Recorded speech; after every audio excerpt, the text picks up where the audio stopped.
ನಮಸ್ಕಾರ. ನಮ್ಗೆ ಇವಾಗ ಒಂದು ಸಂರಕ್ಷಣೆ ಕರೆ ಬಂದಿದೆ. ಏನಪ್ಪ ಅಂತಂದರೆ, ಒಂದು ಕೋತಿ ಮರಿ ತಾಯಿಯಿಂದ ಬೇರ್ಪಟ್ಟಿದೆ ಅಂತ ಹೇಳ್ಬಿಟ್ಟು ಅಲ್ಲೇ ಶಿವಕುಮಾರ ಸ್ವಾಮಿ ಸರ್ಕಲ್ ಹತ್ರ ಅವರು ತೊಗೊಂಡು ಬಂದುಬಿಟ್ಟಿದ್ದಾರೆ. ತೊಗೊಂಡು ಬಂದು ಅಲ್ಲೆಲ್ಲಾದರೂ ಬಿಡಬೇಕು ಅಂತ ನೋಡಿದ್ರು. ಫೈನಲ್ಲಾಗಿ ಯಾರೋ ಅವ್ರಿಗೆ ನಮ್ಮ ನಂಬರ್ನ ಗೂಗಲ್ನಲ್ಲಿ ತೆಗೆದುಕೊಟ್ಟು ಸೊ ಇವರಿಗೆ ಕಾಲ್ ಮಾಡಿದ್ರೆ ಅದನ್ನು ಸಂರಕ್ಷಣೆ ಮಾಡೋದಕ್ಕೆ ಈಸಿ ಆಗುತ್ತೆ ಅಂತ ಹೇಳಿರೋದೆ. ಸೊ ಹಾಗಾಗಿ ನನಗೆ ಕಾಲ್ ಮಾಡಿದರು, ಬನ್ನಿ ಹೋಗೋಣ ನೋಡೋಣ ಆ ಕೋತಿ ಮರಿ ಕಂಡೀಷನ್ ಹೇಗಿದೆ ಅಂತ ಹೇಳ್ಬಿಟ್ಟು ಚೆಕ್ ಮಾಡಿಬಿಟ್ಟು ನನಗೆ ತಿಳಿಸ್ಕೊಡ್ತೀನಿ. ಸೊ ಇವಾಗ ನೀವು ನೋಡ್ತಾ ಇರ್ಬೋದು, ಈ ಒಂದು ಕೋತಿಯನ್ನು ಇವರು ಮನೆ ಹತ್ರ ನೋಡಿ. ಸರ್ ಎಷ್ಟು ಗಂಟೆಗೆ ನೋಡಿದ್ರಿ ಈ ಕೋತಿ? ಸರ್ ಬೆಳಿಗ್ಗೆ ಸರ್ ಒಂದು 7:30-8 ಗಂಟೆಗೆ ನೋಡಿದೆ. ಓಕೆ. ಆಮೇಲೆ ನೋಡಿದೆ ಈ ಥರ ನಾನು ಹಂಗೂ ನೋಡಿದೆ ಯಾರನ್ನ ಇದನ್ನು ತಗೊಂಡೋಗ್ತಾರೆ ಮರಿ ಅಂತ. ಇಲ್ಲ ಸರ್, ಅದಕ್ಕೆ ನಿಮಗೆ ಕಾಲ್ ಮಾಡಿ ನಿಮ್ಮ ನಂಬರ್ ಸಿಕ್ತು ಗೂಗಲಲ್ಲಿ. ಸೊ ಹಂಗಾಗಿ ತಾಮಲ್ಲಿ ಏನಾದರೂ ಹೆಲ್ಪ್ ಆಗುತ್ತೆ. ಓಕೆ ಸರ್, ಅದೇನಿದೆ ಕಂಡೀಷನ್ ನೋಡೋಣ. ಸೊ ಇವೆಲ್ಲ ಈಗ ನೋಡ್ತಾ ಇದ್ದೀರಾ, ಈ ಒಂದು ಕೋತಿಗೆ ರಾತ್ರಿಯಿಂದ ಅದು ಚಳಿನಲ್ಲಿ ಇದು ಕೋಲ್ಡ್ ಸ್ಟೋನ್ ಥರ ಆಗಿದೆ. ಸೊ ಇದನ್ನು ಆದಷ್ಟು ಬೇಗ ಹಾಸ್ಪಿಟ್ಲಿಗೆ ಕರ್ಕೊಂಡೋಗಿ ಏನು ಸದ್ಯದ ಟ್ರೀಟ್ಮೆಂಟ್ ಸಾಧ್ಯ ಆಗುತ್ತೆ ಅದನ್ನು ಮಾಡಿ ಇನ್ನು ಫಾರೆಸ್ಟ್ ಡಿಪಾರ್ಟ್ಮೆಂಟ್ಗೆ ಒಪ್ಪಿಸುವಂಥ ಒಂದು ಕೆಲಸ ಮಾಡೋಣ. ಈಗ ಅಭಿಷೇಕ್ ಅವರೇ, ಥ್ಯಾಂಕ್ ಯು. ಸೊ ನಾವಿವಾಗ ಕೋತಿಯನ್ನು ಕರ್ಕೊಂಡು ಗೌರ್ಮೆಂಟ್ ಹಾಸ್ಪಿಟಲ್, ವೆಟರ್ನರಿ ಹಾಸ್ಪಿಟಲ್ಗೆ ಬಂದಿದ್ದೀವಿ. ಬನ್ನಿ ನೋಡೋಣ ಏನಾಗುತ್ತೆ ಅಂತ ಹೇಳ್ಬಿಟ್ಟು.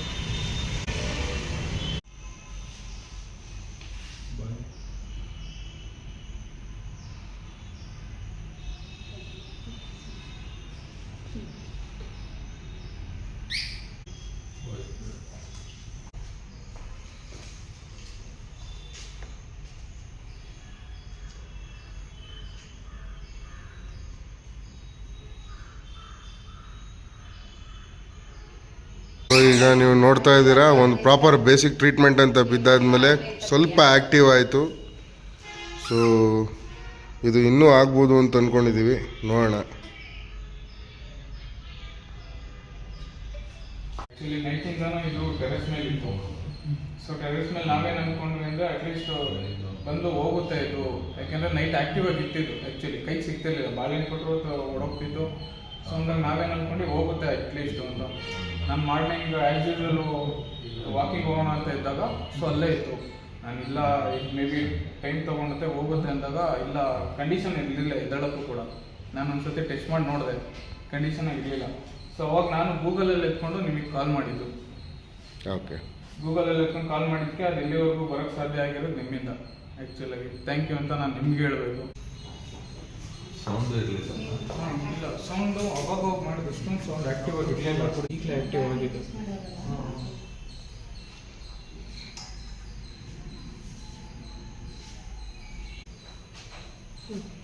Okay okay okay. ಅದು ಆ್ಯಕ್ಚುಲಿ ಸ್ಟ್ರೆಸ್ ಆ್ಯಂಡ್ ಶಾಕಲ್ಲಿತ್ತು, ಕೋಲ್ಡ್ ಶಾಕ್ ಆಗಿದೆ ನೈಟಿಂದ. ಬಂದಾಗ ಏನು ರೆಸ್ಪಿರೇಷನ್ನು ಏನು ಸ್ವಲ್ಪ ಫೀಬಲ್ ರೆಸ್ಪಿರೇಷನ್ ಆಯಿತು. ಬೇಸಿಕ್ ಟ್ರೀಟ್ಮೆಂಟ್ ಕೊಟ್ಟಮೇಲೆ it has improving a lot. Treatment ಮಾಡಬೇಕು, ಟ್ಯಾಬ್ಲೆಟ್ ಹಾಕಿದ್ರೆ ವಾಸಿ ಆಗುತ್ತೆ. ಓಕೆ. ಸೊ ನೀವೀಗ ನೋಡ್ತಿರೋ ಹಾಗೆ ನಾವು ಈ ಒಂದು ಕೋತಿಗೆ ಸಾಕಷ್ಟು ಅದಕ್ಕೆ ಬೇಕಾದಂಥ ಒಂದು ಟ್ರೀಟ್ಮೆಂಟ್ನ ಕೊಟ್ಬಿಟ್ಟು ಇದಕ್ಕೆ ಹೈಪೋಥರ್ಮಿ ಆಗಿದೆ. ಸೊ ಆದ್ದರಿಂದ ಸ್ವಲ್ಪ ಬಿಸಿಲಿಗೆ ತೊಗೊಂಡು ಬಂದು ಇಟ್ವಿ ಡಾಕ್ಟ್ರ್ ಸಜೆಷನ್ ಮೇಲೆ, ಇಲ್ಲೇ ಹಾಸ್ಪಿಟ್ಲ್ ಹತ್ರನೇ. ಬಟ್ ಇದು ಸರ್ವೈವಲ್ ಚಾನ್ಸಸ್ ಕಡಿಮೆ ಇದೆ ಅಂತೇಳ್ಬಿಟ್ಟು ಇಲ್ಲಿಯ ಡಾಕ್ಟ್ರ್ ಹೇಳ್ತಾ ಇದ್ದಾರೆ. ಜೊತೆಯಲ್ಲಿ ನಮ್ಮ ಸ್ನೇಹಿತರಾದಂಥ ಬನ್ನೇರುಘಟ್ಟಾದ ಡಾಕ್ಟ್ರ್ ಅಮಿತ್ ಅವ್ರಿಗೆ ಕಾಲ್ ಮಾಡಿದ್ವಿ.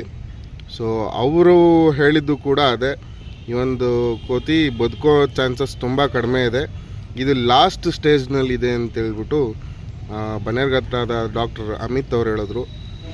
ಸೊ ಏನು ಮಾಡೋದಕ್ಕಾಗೋದಿಲ್ಲ, ಮೋಸ್ಟ್ಲಿ ಈ ಕೋತಿ ಬದುಕೋ ಅಂಥದ್ದು ಕಷ್ಟ ಇದೆ ಅಂತೇಳ್ಬಿಟ್ಟು ಡಾಕ್ಟ್ರ್ ಹೇಳ್ತಾ ಇದ್ದಾರೆ.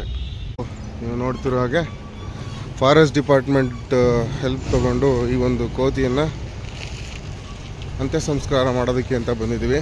ಕೋತಿಯನ್ನು ಉಳಿಸ್ಕೊಳ್ಳೋದಕ್ಕಾಗಲೇ ಇಲ್ಲ ಕೊನೆಗೂ. ಸೊ ಅಕ್ಕ ತಂಗಿ ಕೆರೆ ಏನಿದೆ ನಮ್ಮ ತುಮಕೂರ್ದು, ಈ ಒಂದು ಜಾಗದಲ್ಲಿ ಇದ್ರ ಕ್ರಿಮಿಷನ್ ಮಾಡೋಣ ಅಂತ ಬಂದಿದ್ದೀವಿ. Bad luck. ನೀವೆಲ್ಲ ಈಗ ನೋಡ್ತಿರೋ ಹಂಗೆ ಸೊ ಈ ಒಂದು ಕೋತಿನ ಉಳಿಸ್ಕೊಳ್ಳೋಕ್ಕಾಗಲೇ ಇಲ್ಲ. ಫಾರೆಸ್ಟ್ ಡಿಪಾರ್ಟ್ಮೆಂಟ್ಗೂ ಇನ್ಫಾರ್ಮ್ ಮಾಡಿದ್ವಿ. ಫಾರೆಸ್ಟ್ ಡಿಪಾರ್ಟ್ಮೆಂಟ್ ಸ್ಟಾಫ್ ನಮ್ಮ ಜೊತೆಲಿದ್ದಾರೆ. ಗೋವಿಂದರಾಜು ಅವರಿದ್ದಾರೆ, ಅಣ್ಣ ನಮ್ಮ ಹೆಸರು ದಸ್ತಗಿರಿ ಅಂತ ಹೇಳ್ಬಿಟ್ಟು ಇವರು ನಮ್ಮ ಜೊತೆನೇ ಇದ್ದಾರೆ. ಸೊ ಇವ್ರ ಸಮಕ್ಷಮದಲ್ಲಿ ಈ ಒಂದು ಕೋತಿಯನ್ನು ಕ್ರಿಮಿಷನ್ ಮಾಡೋಣ ಬನ್ನಿ. ನೀವು ನೋಡ್ತಾ ಇದ್ದೀರಾ, ನಾವು ಅಷ್ಟೆಲ್ಲ ಕಷ್ಟಪಟ್ರು ಒಂದು ಕೋತಿ ಮರಿನ ಉಳಿಸ್ಕೊಳ್ಳೋದಕ್ಕಾಗಲೇ ಇಲ್ಲ.